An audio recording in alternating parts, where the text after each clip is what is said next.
এই মুহূর্তে রয়েছি মালঞ্চ বাজারে। এখানে আদিবাসীরা তারা বিক্ষোভ দেখাচ্ছেন। তাদের ধর্ম হিন্দু ধর্ম নয়, সারনা ধর্ম। সেই সারনা ধর্মকে স্বীকৃতি দিতে হবে কেন্দ্র সরকারকে, সেই নিয়ে তারা মালঞ্চ বাজারে বিক্ষোভ দেখাচ্ছেন। বাসন্তী হাইওয়ে সেটাকে তারা ব্লক করে দিয়েছেন। তাদের সাথে কথা বলার চেষ্টা করবো যারা রয়েছে এখানে। কেন্দ্রীয় সরকারের কথা বলবো, আমি মোদী সরকারের কথা বলবো। কে ওখানে বসে আছে আমি তাকে দেখবো না, কে কোথায় কোন ফেস আছে কোন পার্টি আমি দেখবো না। ওখানে যে সরকার আছে কেন্দ্রীয় সরকার, দায়ভার কেন্দ্রীয় সরকার, রাজ্য সরকার দেবে না। ইতিমধ্যে বিহার, ইতিমধ্যে উড়িষ্যা, আসাম, ঝাড়খণ্ড তারা কিন্তু তাদের কেন্দ্রীয় সরকারকে দিয়েছে, কোথাও মানা হচ্ছে না। তাই আমাদের সারনা ধর্মের স্বীকৃতি চাই। আমরা আজকের বিক্ষোভ দেখাচ্ছি। আমাদের যে নিজস্ব একটা কোট আছে, ধর্ম আছে সারনা ধর্ম। সেই সারনা ধর্ম আমরা যদি স্বীকৃতি পাই তাহলে আর আমরা কোনো আর দাবি এক্ষুনি আর করছি না। কারণ আমরা আদিবাসী মানুষ, নিজস্ব একটা ধর্ম আছে, সেই ধর্মটা আমরা স্বীকৃতি পাচ্ছি না। আমাদেরকে হিন্দুর মধ্যে ঢুকিয়ে রেখেছে। অন্যান্য কোর্ট যে থাকে সেটাও দেওয়া নেই, অন্যান্য কোর্ট যে দেয়া থাকে সেটা থাকলে আমরা তবু তার মধ্যে আমরা সারনা ধর্মটা লিখি, কিন্তু সেই জায়গাটাও বন্ধ করে দিয়েছে। আমরা ওই কোর্টটা যে পাচ্ছি না, আমরা যে ধর্মটা লিখব যে সারনা, সেই জায়গাটাও নেই। তার জন্য আমরা এই দাবিটা করছি। আজকে আমরা এই বিক্ষোভ করছি আমাদের আদিবাসীদের সারনা ধর্মের স্বীকৃতির দাবিতে। বিগত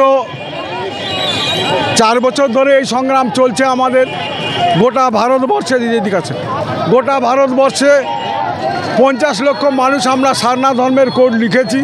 যদিও আমাদের আলাদা, আদিবাসীদের জন্য আলাদা ধর্মের কোড এখনও বরাদ্দ হয়নি। পশ্চিমবঙ্গ সরকার সারনা ধর্ম কোড বিধানসভায় অনুমোদন করে কেন্দ্রে পাঠিয়েছেন এবং পশ্চিমবঙ্গ সহ অন্যান্য রাজ্যেও আদিবাসীদের জন্য যে সারনা ধর্ম কোড সেটা কেন্দ্রীয় সরকারের কাছে পাঠিয়েছেন। আজ অবধি 2-3 বছর হয়ে গেল কেন্দ্রীয় সরকার এখনও পর্যন্ত কোনো সদর্থক পদক্ষেপ নেননি। আমরা কেন্দ্রীয় সরকারকে বিনীতভাবেই জানাতে চাই যাতে আদিবাসীদের এই ধর্মকোড যাতে আমরা পাই, সারনা ধর্ম কোড, সেইটা যেন কেন্দ্রীয় সরকার সদর্থক পদক্ষেপ নেন।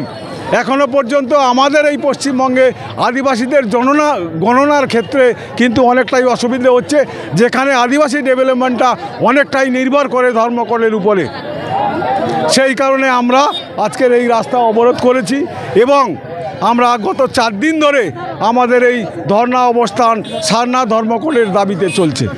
আপনারা জানেন যে আদিবাসীরা হিন্দু নয়, আদিবাসীরা প্রকৃতি পূজারী, আদিবাসীরা মূর্তি পূজায় বিশ্বাসী নয়।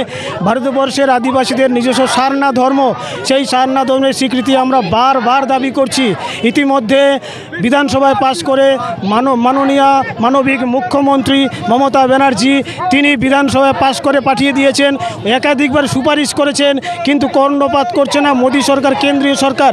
তারা কিন্তু যে অন্যান্য কোর্ট ছিল সংবিধানের অধিকার, যে 10 বছর অন্তর অন্তর আপনারা জানেন যে জনগণনা হয়, সেখানে হিন্দু, ইসলাম, বৌদ্ধ, খ্রিস্টান অন্যান্য একটা কোর্ট ছিল, সেই অন্যান্যটা তুলে দিয়েছে পরিকল্পিতভাবে এবং হিন্দুত্বকরণের দিকে যাচ্ছে। কিন্তু আদিবাসীরা প্রকৃতির পূজারী, আদিবাসীদের নিজস্ব সারনা ধর্ম আছে, সেই ধর্মের স্বীকৃতি আমরা চাই। একাধিকবার তারা কিন্তু বলেছেন, কিন্তু কর্ণপাত করছেন না। আমাদের দাবি, আমরা অটল অবিচল সারনা ধর্মের। ভোট আসে, ভোট চলে যায়, সবাই প্রতিশ্রুতি বন্যা বইয়ে দেয়, কিন্তু আমরা আমাদের ধর্মের স্বীকৃতি পাই না। আমাদের ধর্ম সারনা ধর্মের স্বীকৃতি আমরা চাই চাই চাই।